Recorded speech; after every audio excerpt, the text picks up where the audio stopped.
ನಿನ್ನೆ ಗುರುವಾರ ಸಂಜೆ ಸಚಿವ ಸತೀಶ್ ಜಾರಕಿಹೊಳಿ ಹಾಗೂ ಜೊಲ್ಲೆ ಅವರು ಹಿರಣ್ಯಕೇಶಿ ಸಕ್ಕರೆ ಕಾರ್ಖಾನೆಯ ಕಾರ್ಮಿಕ ಜೊತೆ ಸಭೆ ನಡೆಸಿದ್ರು. ರಾಕ್ಷಸರು ಬಂದ್ರೆ ದುಡ್ಡು ತಿಂತಾರೆ ಎಂದವರಿಗೆ ಹಿರಣ್ಯಕೇಶಿ ಸಕ್ಕರೆ ಕಾರ್ಖಾನೆಯ 600 ಕೋಟಿ ರೂಪಾಯಿ ತಿಂದವರಿಗಿಂತ ದೊಡ್ಡ ರಾಕ್ಷಸರು ಯಾರಿದ್ದಾರೆ ಎಂದು ಸಚಿವ ಸತೀಶ್ ಜಾರಕಿಹೊಳಿ ತಿರುಗೇಟು ನೀಡಿದ್ರು. ಈ ಸಂದರ್ಭದಲ್ಲಿ ಯುವ ಮುಖಂಡರಾದ ರಾಹುಲ್ ಜಾರಕಿಹೊಳಿ, ಸಂಕೇಶ್ವರದ ಹಿರಿಯರಾದ ಅಪ್ಪ ಸಾಹೇಬ್ ಶಿರಕೋಳಿ, ಮುಖಂಡರಾದ ಅಮರ್ ನಲ್ವಡೆ ಸೇರಿದಂತೆ ಸಂಸ್ಥೆಗಳ ನಿರ್ದೇಶಕರು ಉಪಸ್ಥಿತರಿದ್ದರು. ಹೋರಾಟ ಮಾಡ್ತಾರೆ, ಅವ್ರು ಸಕ್ಸಸ್ ಆಗೋದು ರೇಟ್ ಭಾಳ ಕಡಿಮೆ. ನೀವು ಅವ್ರ ಗಡಿ 100ಕ್ಕೆ 100 ಇದ್ರೆ ಸಕ್ಸಸ್ ಆಗ್ತದೆ. ಆ ರಿಸ್ಕ್ ತೊಗೊಂಡ್ರೆ ನೀವು ಅವ್ರಿಗೋಸ್ಕರ ರಿಸ್ಕ್ ತೊಗೊಳ್ಳೇಬೇಕು. ತೊಗೊಳ್ದೆ ಹೋದರೆ ನಿನ್ನೆ ಬಾಡ್ದಾಗ ಒಂದು ಭಾಷಣ ಮಾಡಿದ್ರು, ರಾಕ್ಷಸ ಬರ್ತಾ ಇದ್ದಾರೆ, ಎಲ್ಲ ದುಡ್ಡು ತಿಂತ ಭಾಷಣ ಮಾಡ್ತಾಯಿದ್ರು. ಈ 600 ಕೋಟಿ ಯಾರು ತಿಂತಾರೆ ಅನ್ನೋದು ಇದನ್ನು ಯಾರು ಹೇಳ್ತಾ ಇಲ್ಲ. ಈ 600 ಕೋಟಿ ರೂಪಾಯಿ ಎಲ್ಲಿ ಹೋಯ್ತು? ಅದಕ್ಕಿಂತ ದೊಡ್ಡ ರಾಕ್ಷಸ ಯಾರು ಬರೋದು? ಅದು ನಿನ್ನೆ ಈ ಭೂಮಿ ಮ್ಯಾಗ ನಿನ್ನೆ ಬಾಡ್ದಾಗ ಭಾಷಣ ಮಾಡತ್ರಿ ಇಬ್ಬರು ಕೂಡಿ ಜೋಡಿ. ಅವ್ರು ಏನು ಮಾಡ್ಯಾರ ಹೇಳಕ್ಕಾರಿಲ್ಲ ಅವ್ರದ್ದು. ಸೊ ನೀವೆಲ್ಲ ಪ್ರಬುದ್ಧ ತಿಳಿದವ್ರು ಇದ್ದೀರಿ. ಕಳೆದ ಈ 30 ವರ್ಷಗಳಲ್ಲಿ ಈ ಕಾರ್ಖಾನೆ ಯಾವ ರೀತಿ ಮೇಲಿತ್ತು, ಹೆಂಗೆ ಕೆಳಗಿಳಿತು, ಶೇರ್ ಮಾರ್ಕೆಟ್ ಹೆಂಗು ಕೆಳಗಿಂದ ಮೇಲೆ ಹೋಗ್ತೈತೆ, ಇದು ಮೇಲಿಂದ ಕೆಳಗೆ ಬಂದಿದೆ. ಅದನ್ನೆಲ್ಲ ಉಳಿಸ್ಲಿಕ್ಕೆ ನಾವೆಲ್ಲ ಕೂಡಿದ್ದೀವಿ.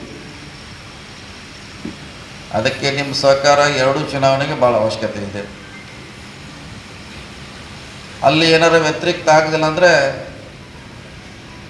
ಇನ್ನು ಮತ್ತೆ 600 ಕೂಡಿಸ್ಬೇಕಾಗ್ತದೆ. 600 ಕೋಟಿ, ಈಗ 600 ಕೋಟಿ ಆಗಿದೆ, ಇನ್ನು 600 ಕೋಟಿ ಕೂಡಿಸಿದ್ರೆ ನಮಗೆ ಯಾರು ಕೇಳೋರಿಲ್ಲ ಅನ್ನೋಂಗೆ ಆಗ್ತದೆ. ಅದಕ್ಕೆ ಎಲ್ಲ ಮರಿಬೇಕು. ನೀವು ಎಲ್ಲ ಮರೆತು ಅಪ್ಪನಗೌಡರು ಮಾತ್ರ ಕಾಣಬೇಕು. ನಿಮಗೆ ಈಗಿರುವಂಥ 30 ವರ್ಷದ ರಾಜಕಾರಣಿ ಎಲ್ಲ ಬದಿಗೊತ್ತಿ ಅಪ್ಪನಗೌಡರು, ಬಸಗೌಡರು, DT ಪಾಟೀಲ್ ಮಾತ್ರ 3 ಮಂದಿ ಕಾಣಬೇಕು. ಬುದ್ಧ, ಬಸವ, ಅಂಬೇಡ್ಕರ್ ಹೆಂಗೆ ನಾವು ಫೋಟೋ ಇಡ್ತೀವಿ, ಅವ್ರು 3 ಮಂದಿ ಕಾಣಬೇಕು. ಮತ್ತು ಯಾರೋ ಒಬ್ಬರ ಕಾಣ್ರೆ ಮತ್ತೆ ಗದ್ದಲ ಹಿಡಿದಿದ್ದ. ಅದಕ್ಕೆ ನೀವು ಮನಸ್ಸು ಗಟ್ಟಿ ಮಾಡಬೇಕಾಯ್ತು. ಅದಕ್ಕೆ ಇವತ್ತು ನಾವು ಬಂದ ಉದ್ದೇಶ ಅಂದರೆ, ನನಗೂ ಗೊತ್ತಿಲ್ಲ, ದೂರಿಂದ ಕೇಳ್ತಾ ಇದ್ದೀವಿ, ಹಿಂಗಾಗಿದೆ ಹಂಗಿತ್ತೆ, ಮುಂದಿನ ಸಲ ಬರ್ತೀನಿ, ಯಾಕೆ ನಂಗೆ ಊರಿಗೆ ಹೋಗಬೇಕಾಗಿದೆ. ಸ್ವಲ್ಪ ನಿಮ್ಮ ಲೆಕ್ಕ ಪತ್ರ ಕೊಡಿ, ಯಾಕಂದ್ರೆ ನಮಗೂ ಸಾರ್ವಜನಿಕವಾಗಿ ಅಥೆಂಟಿಕ್ವಾಗಿ ಹೇಳಬೇಕಾಗಿದೆ ಏನಾಗಿತ್ತು.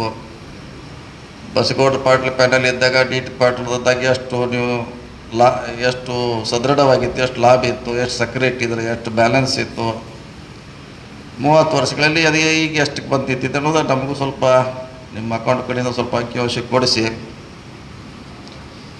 ಜೊತೆಗೆ ಸುಮಾರು 1200 ನೌಕರರು ಇದ್ದಾರೆ ಹೆಚ್ಚು ಕಮ್ಮಿ.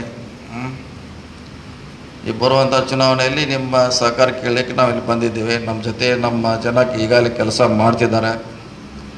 ನೀವು ಅವ್ರ ಜೊತೆ ಕೈ ಜೋಡಿಸಿ ನಿಮ್ಮ ಡೈರೆಕ್ಟರ್ ಮಂಡಳಿ ಆಯಿತು, ಚೇರ್ಮನ್ರಾಯಿತು, ಅಂಡ ಸಾಬ್ ಜೊಲ್ಲೆ ಅವರ ಅಭಿಮಾನಿಗಳು ಎಷ್ಟಿದ್ದಾರೆ, ನಮ್ಮವರು ಕೂಡಿ ನಾಳೆಯಿಂದ ನಾವು ಹಳ್ಳಿಯಲ್ಲಿ ಹೋಗಿ ಪ್ರಚಾರ ಮಾಡಬೇಕು. ನಾವು ಬೇರೆ ಸಪ್ರೇಟಾಗಿ ಮಾಡ್ತಾಯಿದ್ದೀವಿ.